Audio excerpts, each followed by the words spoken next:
Hello, this is Reverend Don Lewis coming to you from beautiful Nashville, Tennessee. Uh, I apologize, we had a power outage just before we were going to come on. And I considered broadcasting from my phone, but found my phone connection here was not strong enough to do so. And then we got the power back. I'm assuming it will hold up and I will be able to do the program today. So welcome to Midday with Reverend Don, a few minutes later than expected. And this is our weekly roundup of interesting stories from the week, but they're um, really are only two stories from this week. Hello to Fox Furwitch in the chat room. It's good to see you. And of course, everyone knows that you can type your questions or comments directly into whatever platform you are watching on. They should show up here in my chat room. And those stories, well, they're all connected to celestial phenomena and weather. Obviously, one of the big ongoing stories is Odin's Eye, the temporary second moon orbiting our planet. There was earlier this week a major solar storm, and of course, the two hurricanes that have devastated much of the eastern part of the US. Hello to Renee in the chat room. And these basically are the stories for the week. And I want to take a moment again to acknowledge Byron Ballard and the work that she is doing in organizing hurricane relief in the North Carolina area. We're going to need hurricane relief in Florida as well, though I believe that though Florida was badly hit, I think North Carolina is in worse shape. And perhaps the most important thing to remember about this is it's not a momentary concern. The people who have been affected by Hurricane Elaine and Hurricane Milton are going to be dealing with this for some time. It's not going to be repaired by the weekend. For certain individuals who were not as badly hit, perhaps. But some of these people are going to be spending months trying to recover from this, if not years. And there'll be a need for a good, sustained hurricane relief effort. And, I certainly would not say that we should only help our own. We should be trying to, as a community, help everyone who was hit by these hurricanes. But we should pay particular attention to our own community, the pagan community, the metaphysical community, because arguably our community has fewer outside resources to depend upon. Other than the government and its various offerings of hurricane relief, people from other religious communities have nationwide religious orders they can connect to for assistance in situations like this, churches, synagogues, etc. In the past, our community has not been really able to provide a lot of relief to our people when something like this happens. I'm very pleased to see that that is no longer the case, and that there are many people in our community who are working quite hard to make sure that there is hurricane relief, not only for our own people, but for everyone who can be helped.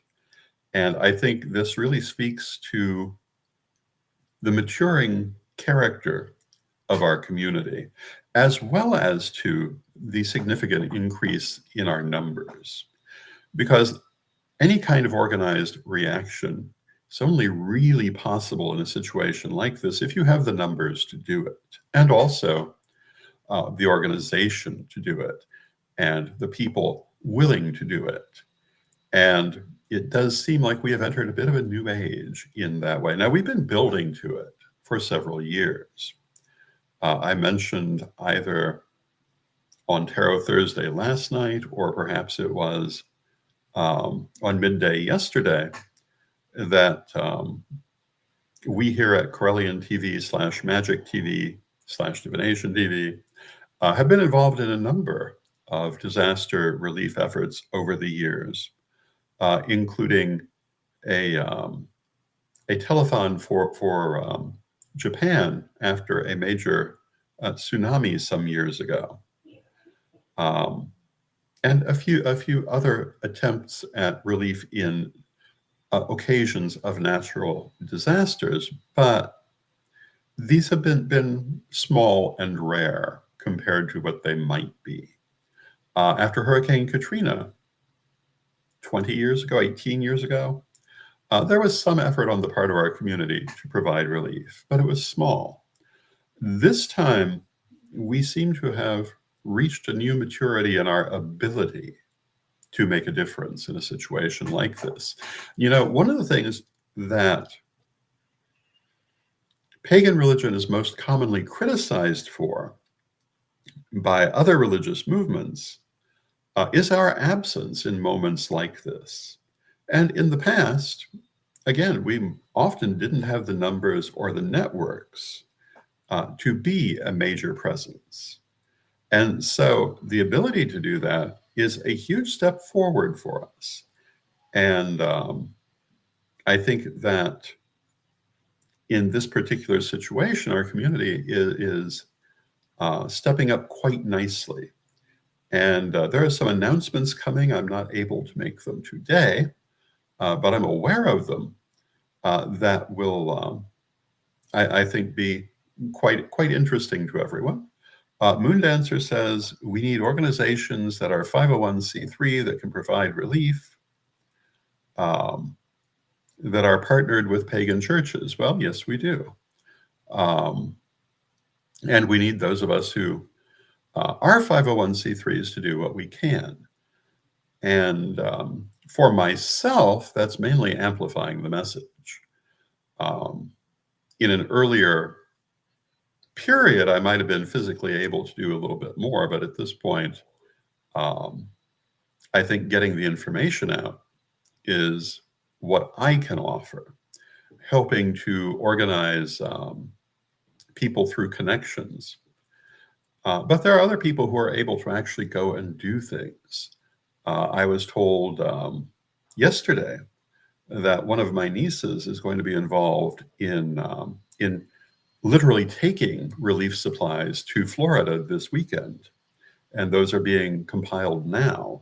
And she will be one of the truck drivers in that effort, which I think she should be highly commended for. So if she's listening, and I'm sure she's not, but to Lady Stargazer, many commendations on doing that. Moondancer says we're doing that too. Commendations to you, Moondancer. Commendations to everyone who's doing whatever they can do.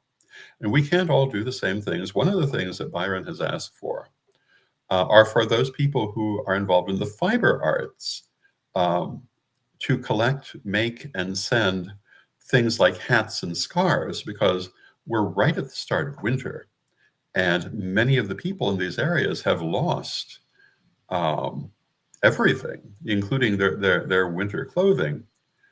And warm winter clothing is going to be very important for them. Things like hats and scarves are going to become quite important. And, you know, if what you can do is knit a hat, that is something that is important to the people who don't have hats. If what you can do is go to your local thrift store, such as Gaia Thrift, and acquire some winter-worthy clothing to send to the people who've been affected, that helps. Doesn't require you to be young and athletic. It doesn't require you to make a trip to do it. You can ship it to someone like Byron, who is collecting these things. And I'm hoping here presently we will have more of a list of people that you might be able to send things to. Earlier this week, I had spoken to a list of organizations that Byron was recommending. You can find those on her page. You can find them on my page on Facebook. And there are a lot of people working to help those who are affected. And again, I think that is a huge step forward for our community. And I just realized that I can turn on my light again. And it had gone out with the power, and it's a huge step forward for our community. It's a great sign of increasing maturity for our community, and something that I hope to see more from. And we at Karelian TV are hoping to do our part as much as we can. As I say, I've been working to amplify the message somewhat, and we plan to continue to do that. Now, of course, not only for survivors of Hurricane Helene, but also Hurricane Milton. And who knows what else may be around the corner. One of the things that I was speaking on, I believe just yesterday, is the fact that this kind of extreme weather condition has been predicted for many years, both metaphysically and scientifically. It's not a surprise to see unusually harsh weather at this point. We've had a lot of warning that it was coming.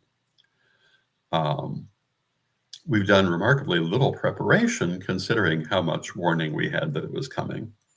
But I think one would have to be blind to ignore it now. And so as we go forward in the future, we need to be thinking of how we're going to handle this on a regular basis, because it's going to be more of a thing. If you look back at the last several years, it's been increasingly more of a thing. And this has been predicted. It's been predicted in the context of climate change. It's also been predicted metaphysically in the context of the change of the age. And a century ago, when people like Edgar Cayce were predicting some of these changes, it seemed pretty far-fetched to most people. And not so much now. And granted, the way that people like Cayce phrased it is not what we would regard as scientifically accurate. He talked about things like California falling into the sea. California is not going to fall into the sea, but it's possible the sea may rise over parts of California. And if you look at the kind of maps that were being made in the 70s by Cayceites and other people who were predicting these changes, they're awfully close to the maps that we're seeing from scientists now for the future. So there are a number of questions that come from this, of which for most of us, the most obvious question is, what can we do to prepare ourselves for this? What can we do to prepare our community for this? Regardless of how we perceive its origins, we certainly are seeing things happening. And even if we were to regard this as being a normal occurrence rather than an intensification of extreme weather circumstances, still being prepared is only practical. And so as a community, I think we need to be looking at how we can help our own in these circumstances, how we can help others in these circumstances. And we need to look at them. And here I'm going to merge into my leadership guys. We need to look at it not only from the humanitarian, it's good to help people aspect, or the practical, it's beneficial to the community to be helpful in circumstances like this, but also, what does this do to affect the status of our community in the eyes of others. And as I said, one of the things that we've often been accused of is not being particularly charitable, not being involved in situations like this. And of course, in past years, we generally didn't have the numbers to do it.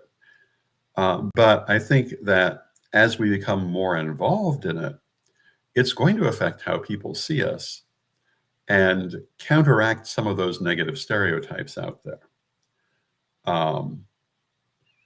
And I think that is also an important thing that we should have our eye on.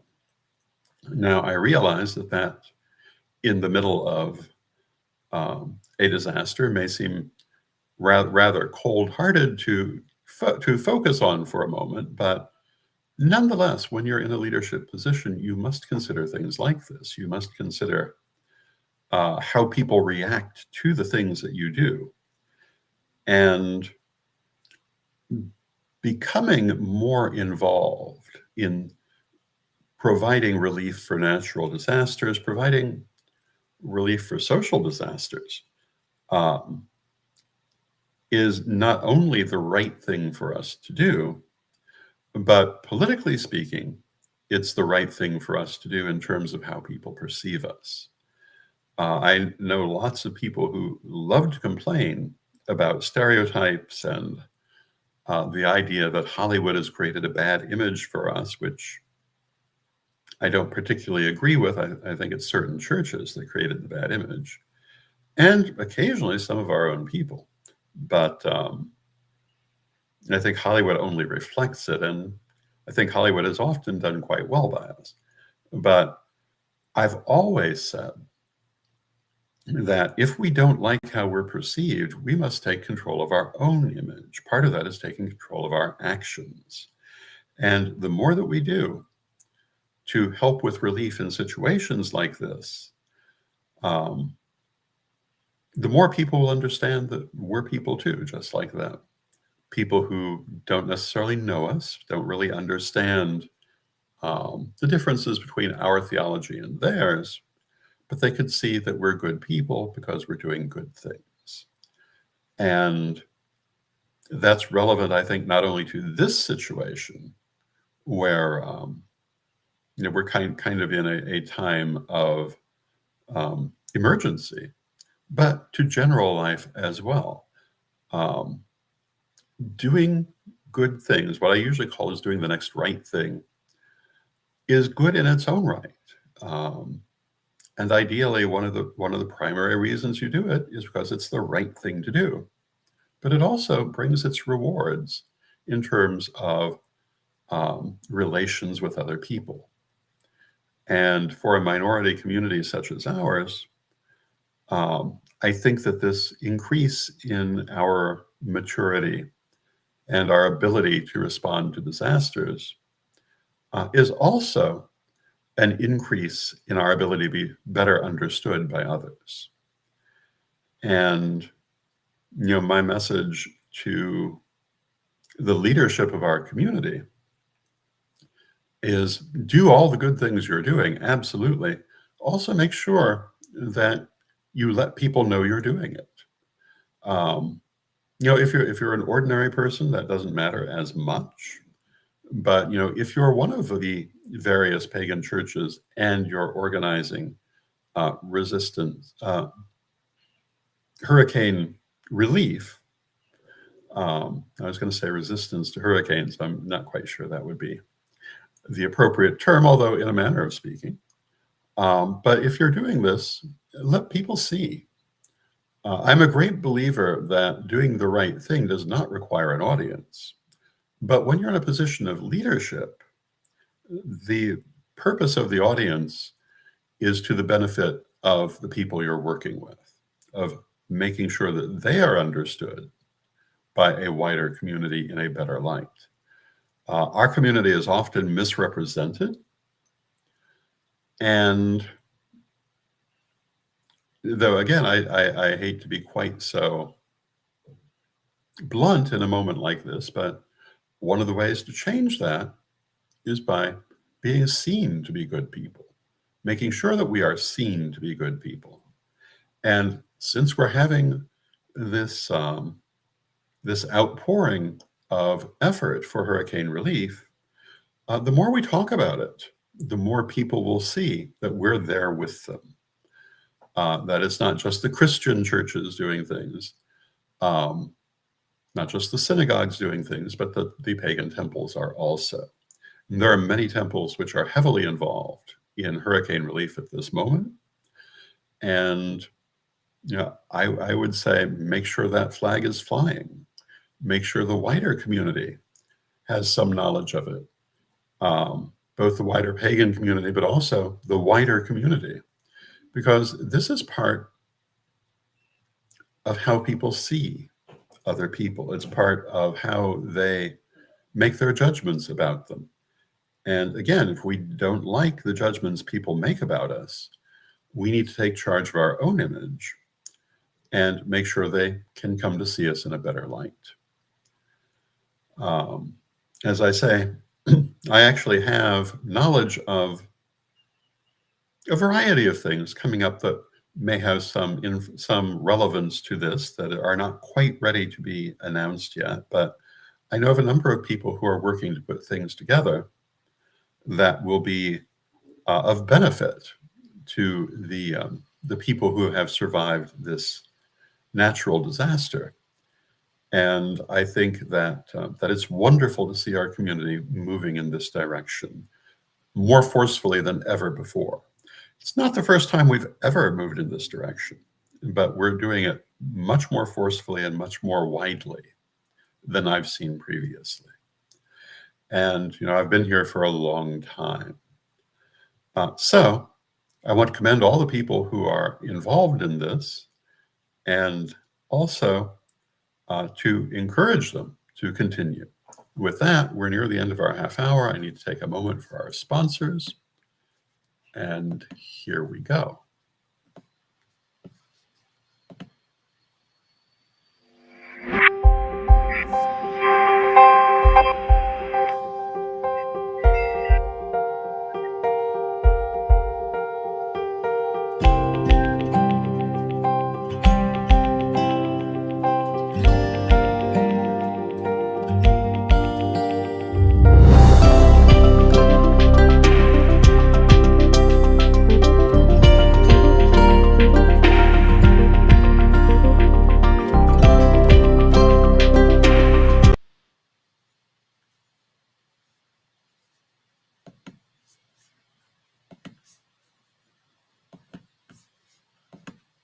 Ready to unlock the secrets of the universe? Join me, Rev Don Lewis, for my metaphysical and magic auctions at Gaia Thrift at whatnot.com.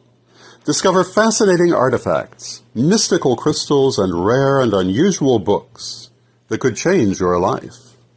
Don't miss this chance to bring a little magic into your world. Rev Don's Metaphysical and Magic Auctions, where the extraordinary can become yours. And thank you to our sponsors. Our next Metaphysical and Magic auction is scheduled for Sunday evening. And with that, I want to thank you for joining me today. I think our sponsors played a little roughly today in terms of the quality of the playback, but I think that has to do with our connection. I mentioned that there have been some solar effects going on that have some disruptive effect on technology. And I think that while we have Odin's Eye, we're going to continue to see some unusual things. But with that, we've come to the end of our half hour. Thank you for joining me. Tonight, we'll be doing our crystal web cleansing and healing ritual, which we do on the 11th of every month. And I hope you will join us for that. And I will be back with Midday on Monday. And I hope you have a wonderful day. And let us close with our prayer, as we always do. Divine Mother Goddess, Divine Father God, beloved ancestors. Excuse me. Let's start that again. Divine Mother Goddess, Divine Father God, beloved ancestors, we thank you for all that you do for us in our lives. We rejoice in this walk we walk together, and we ask you to help us to find and do that next right thing, to move forward in positive ways, and to develop a more positive image for ourselves and our community. Help us to take the opportunities that are presented to us for growth personally and as a community, and come into the future in strength and joy. Beloved Mother Goddess, beloved Father God, beloved ancestors, we thank you with great thanks, knowing you are always here. Still, from respect, we thank you for your presence, and may you be blessed now and always. May you be blessed now and always, and I will see you at least on Monday.